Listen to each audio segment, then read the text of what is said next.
Okay, there you heard it from the head coaches here on the Shields Game Night Crew, Valley and Marshalltown here out at Valley Stadium in West Des Moines. Geoff Conn and Larry Kotler, and it's week number 4 of the high school football season. Actually, week number 3. You include week 0, but high school football. But of course, it's Iowa State week, Larry, and we ran into a former Hawkeye, so we decided to bring him on. Matt Whittaker, the former Iowa Hawkeye, joining us here on the Shields Game Night Crew. Matt, I don't even get a legend, great, or anything like that. Well, that's Geoff. Well, Geoff understates things. I was going to say the legendary Matt Whittaker. That's myself. right. That's what I tell myself.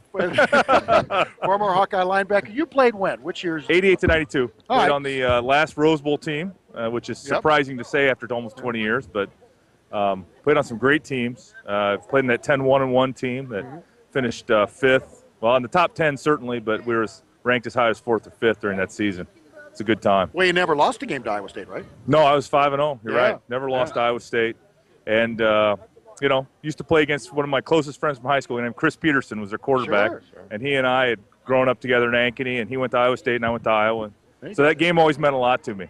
I used to have a favorite joke. I'd say, I grew up in Ankeny, and I used to tell the joke that why my parents' trees lean to the north. Why? Well, I can't say the word on the radios, but it's because Iowa State, SU. Okay, got it. We got it. We get it. You could say blows. Yeah, well, then they point to the south, though. Oh, so, okay. Ankeny's south of. What are your thoughts about the Hawkeyes this coming season? A lot of high expectations. I know. You've been there and done that. I know. And the expectations. I came in as a freshman in '88, and we were preseason number 1s, and we finished 6-4-3, and lost in the Peach Bowl in Atlanta, Georgia, in a mud fest. So I've been on teams with high expectations. I think the Iowa program always plays better with a chip on its shoulder. This year worries me. I see trap games all over that schedule, including the Arizona game. And, quite frankly, this Iowa State game, you never know. They didn't look too bad in that opening game. I watched a lot of it, and I thought they looked competitive. They looked improved, which, I really like their head coach. He's an Ankeny guy, of course, which has a special place in my heart. So I don't know. I'm optimistic about the season, but will they run the table? I'm not sure. I hope, but I'm not drinking the Kool-Aid yet.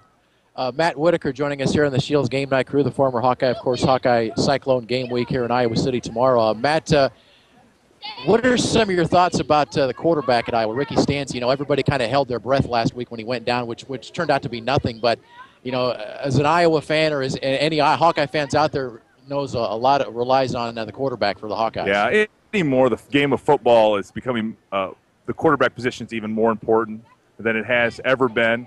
And when Ricky hit the turf and looked like had folded his knee underneath him or ankle, I mean, you just kind of, let out a collective groan. But you know what? I think James Vandenberg's a great quarterback.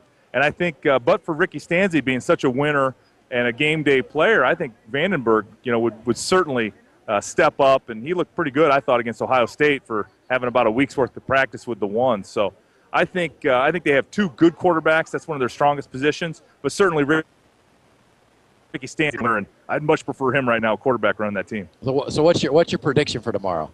Oh, I think the Hawkeyes win by probably 17 points, probably 27-10. The defense is so stout right now, and I just don't see them giving up a lot of points. I got to ask you, what was your playing weight? I played at about 245. What are you now? I'm more than that.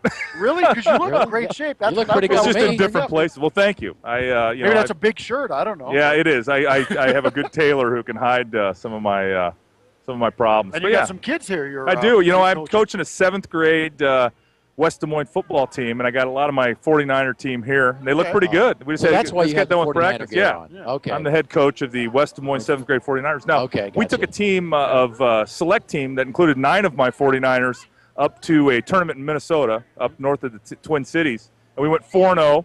We had to travel 300 miles to beat a team from Urbandale in the semifinals and beat a team from Ankeny in the finals. But we won the whole tournament, beat a team from the city of Minneapolis. Our boys grew up a little bit playing city ball. They had never been stepped on, punched, or otherwise assaulted on the football field. So those 7th graders grew up quick. There's nothing like a team from Iowa beating a team from Minnesota, though. No, I agree. And we beat 2 of them. But, we had the teams from Iowa certainly dominated up there. Good to see you again, man. Yeah, it's great to see you guys. Thanks for having me.